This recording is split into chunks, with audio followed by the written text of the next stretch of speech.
Okay, everyone, thank you so much for coming. So, this is another rumble or conversation, presentation, podcast, um, I don't know, coffee with Eric, well, you name it.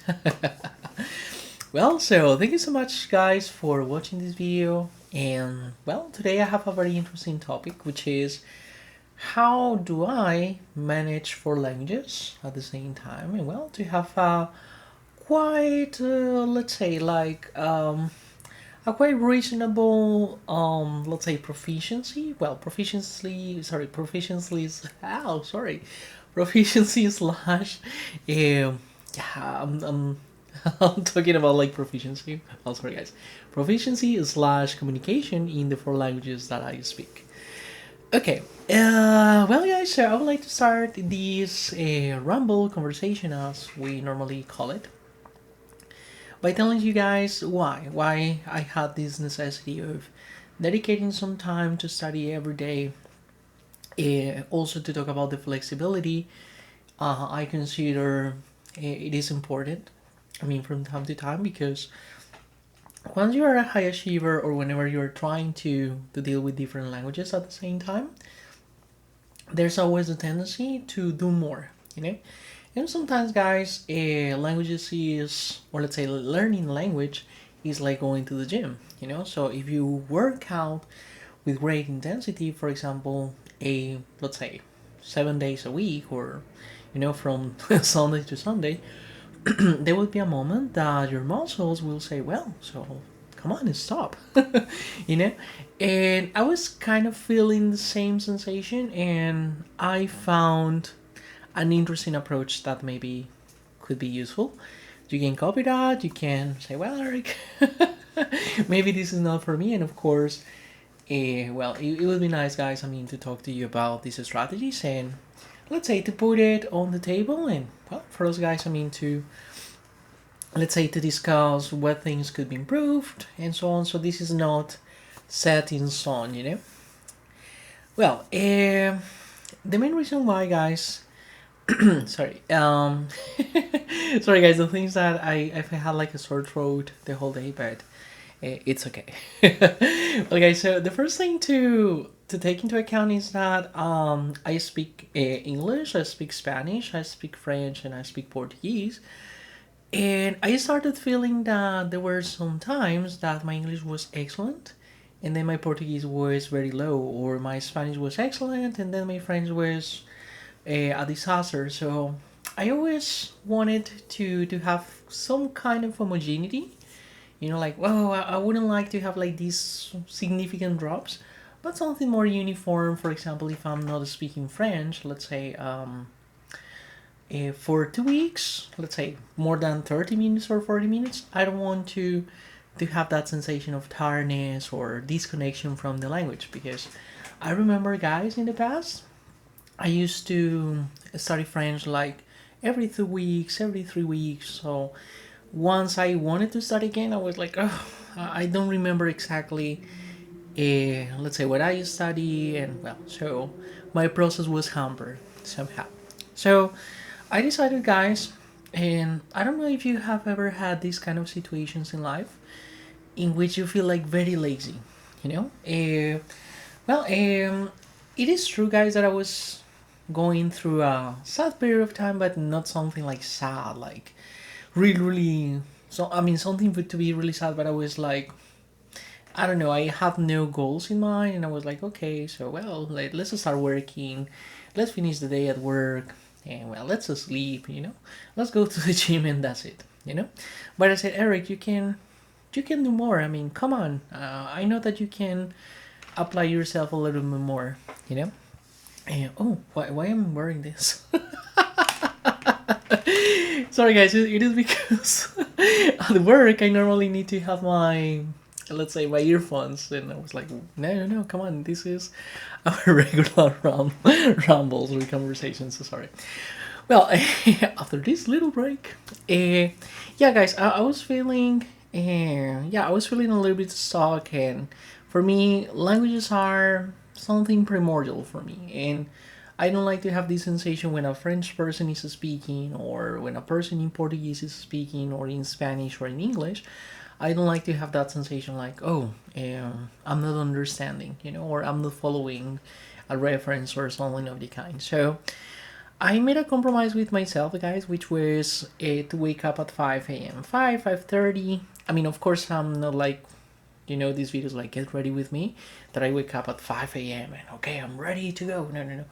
There are days, guys, that I wake up at 4:45. There are days that I wake up at 5:10, 5:20, 5:30.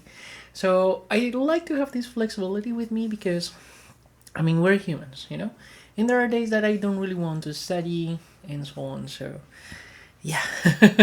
Well, guys, so something that I was doing incorrectly, and I fixed that, for example, this week, is that I always started with the most difficult activity, which is normally related to the CP exam, like Cambridge Proficiency exam, which tends to be, or let's say the exercises related to the CP exam, they tend to be like very dense, very complicated, articles that you won't find, let's say, in regular magazines and so on. So, and they're asking you like very abstract questions and so on. And can you imagine, guys, or well, listening exercises which are a little bit abstract as well.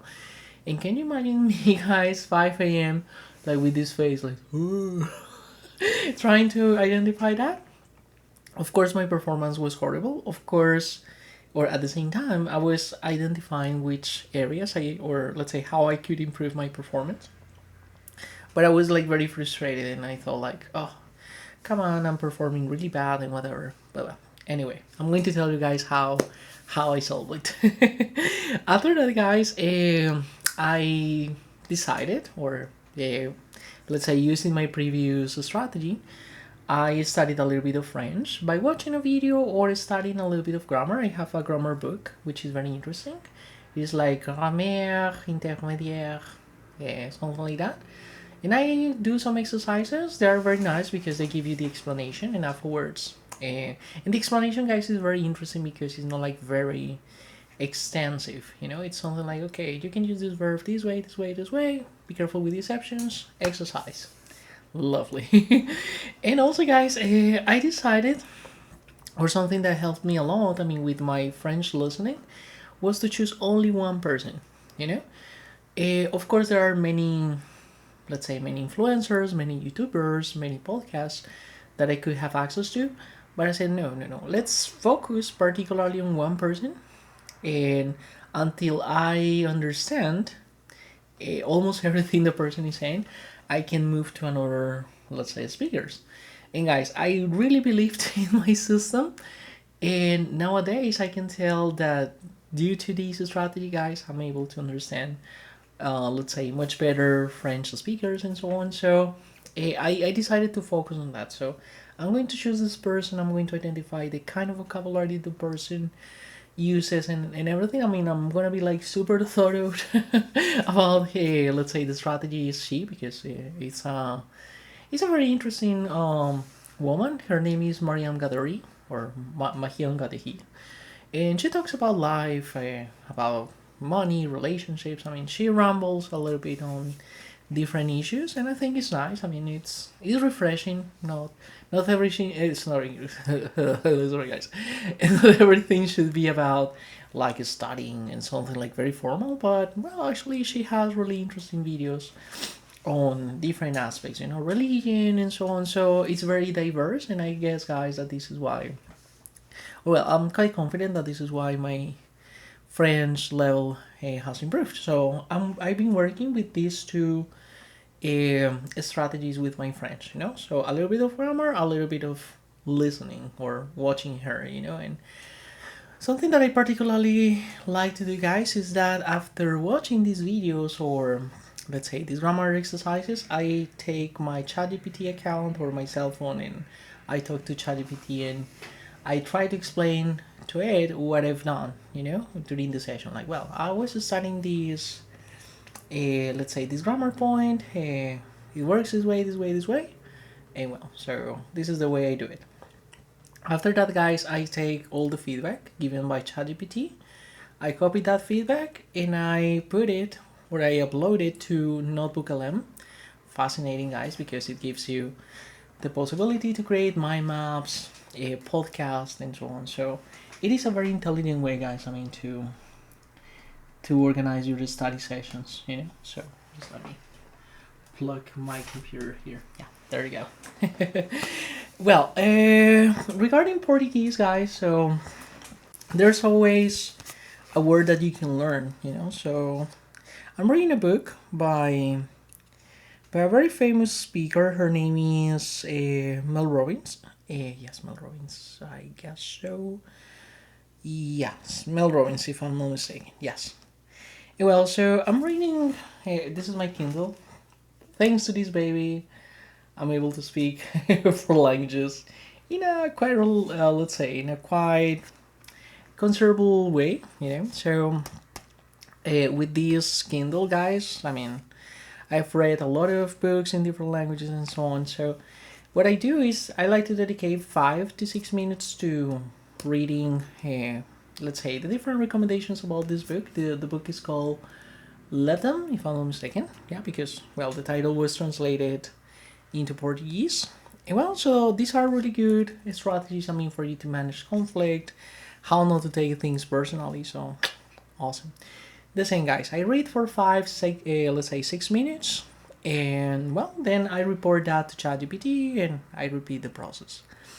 For English, guys, well, for English, I have a very special system. So I've been reading this book, which is called Clear Thinking by what's the name of the author? Sorry, guys. The thing is that the name of the author is a little bit long. So the name is Shane Parrish, like this one. I don't know, guys, if you could say it. Well, this one. This one, sorry. Yes. And wow, guys, this book has been fascinating because it talks about how to manage conversations. I mean, how to think in a clear way, how not to get so emotional. And guys, maybe you may be thinking like, Eric, why do you like to read a lot of books related to emotions and so on? Guys, I work with people, so I think it's very important to have a really good mindset. I mean, not to take things personally. And at the end of the day, guys, so I need to be, let's say, that comfortable person to talk to. So yeah, because I deal with different stressful situations and so on. So I really like my clients to see me as let's say, as a comfort zone in a way. So you need to be like in a good spirit, in a good, let's say, mindset. Of course, I'm a human and I say bad words and etc. But I mean, once you're, let's say, wearing your professional jersey, so so you need to be professional. This is the way, guys, I do, or I keep that. Let's say, I work with those. Let's say with those languages. Um, but something, guys, that I would like to tell you about English in particular. I've been taking these specializations by, or let's say the ones offered by Coursera. Yes. And this platform in particular, guys, has been amazing because it gives you the possibility to study whatever you want. Let's say you can study finances, you can study, let's say, pedagogy, languages, I mean, you name it, for a really affordable price. I mean, the contents are quite good. So I always, guys, like to dedicate like 10 minutes per day. I mean, to really watch the videos, to do the assignments, or when the assignments are very long, I like to divide them into different sections. For example, well, I've needed, let's say, a couple of weeks ago to write an essay, like talking about the pros and cons of a graph and whatever. So I had a lot of work, guys. So I decided, well, today I'm going to focus on the introduction of the essay. Tomorrow I'm going to focus, today I'm going to focus on the introduction. Tomorrow I'm going to focus on the first paragraph. In 2 days I will focus on the second paragraph and whatever. And in that way, guys, I feel that my languages are quite uniform nowadays. And in Spanish, guys, I try to have like a more flexible approach. So I watch videos on calisthenics, for example, because I love doing exercise, and calisthenics has been preponderant for me. I mean, in this journey. Also about politics, religion. I mean, I try to keep, let's say, myself documented, or let's say, getting to know about different issues or different situations in Spanish as well. I do the same. I mean, with notebook LM and so on, because it's always important, guys. I mean, to leave your comfort zone, linguistically speaking. Well, so guys, I just wanted to have this ramble. Of course, in the past, I was starting with the CP exercises, but nowadays, guys, I'm having like a more relaxed approach, So I always start with something easy, for example, reading. I mean, for me to wake up, because as I told you guys, 5 a.m. and you immediately working with something extremely hard, so you can be demotivated and so on. So I always start with something easy, something that I know that is not going to be very complicated, and little by little, guys, I'm building, let's say, that momentum, to do the most difficult exercise or activity. Well, guys, I would say that, of course, I mean, you learn different expressions, you learn how to communicate better, and so on. But I think like the satisfaction to be doing something every single day is the best thing, But what I'm doing, guys, is that, well, to be honest, guys, my job is very demanding. I mean, I'm working like 6, 7, 8 hours per day. So then I'm going to the gym. I mean, my life is not that easy, let's say, in terms of routines. I have a really intense routine, and I'm aware of that. Because also my job implies a lot of planning and so on. So, yeah, so I try to be flexible, guys, and I've been having, let's say, these kind of study sessions from Monday to Thursday, because regularly, guys, my Fridays are really difficult days because I have a lot of things to do at work. So I regularly let myself, be a little bit lazy on Fridays, And well, oh, sorry, guys, I completely forgot to tell you that I normally start my day at work like at 8 a.m. So this is my favorite part. I wake up like at 4:30, 4:45, 5, I mean, the times I told you beforehand. I study. I mean, I complete my cycle. And afterwards, I say, well, I'm going to sleep for 1 hour, 1 hour and a half. Then I will take a shower. I will have my breakfast, and let's start working. Well, guys, I wanted to share this reflection. Today, I'm wearing. Guys, I think I'm gonna start doing that in my rumbles. I need to tell you about the jerseys I'm wearing. And this one is by Universidad. No, I'm just kidding. No, I'm just kidding, guys. So this one is by Internacional de Porto Alegre, my favorite team in Brazil, guys. Sorry, the thing is that I'm thinking about the university because I have a compromise tomorrow with a university, so that's why I said like university. That's sorry, guys. Internacional de Porto Alegre. So this jersey is, I mean, the year is 2025, last year. I really love it, and yeah, well, this one is a special jersey, guys, because last year the team was very close to go to the second division, and we saved our lives. The thing is that this year, let's say for Internacional de Porto Alegre, it hasn't been like a really good year. Um, and well, guys, I dare say that maybe we will have problems with I mean, with the lower part um, of the qualifiers. But well, let's be positive and let's be enthusiastic, and let's see what happens. Sorry, guys, it's a little bit late. Today is like 11:30, something like that. I was rambling a little bit, but I truly hope, guys, that you found this video interesting. Thank you so much, guys, because I mean, you're watching the videos. I've been noticing like a significant improve in the name of, let's say, watchers. But the most important, guys, well, of course, the number of watchers is important. But if I have 1, 2, 3 people that I could feel like you guys are watching the videos, and I mean, I'm really helping you in a way, or you are, let's say, helping me with your feedback and etc., guys, that's the world to me. And guys, the purpose of the channel is to ramble, to talk, let's say, as when you talk to a friend, and well, so thank you so much, guys. Don't forget to wash your dishes, to have a walk in the park, and to sleep, guys. I'm going to sleep now.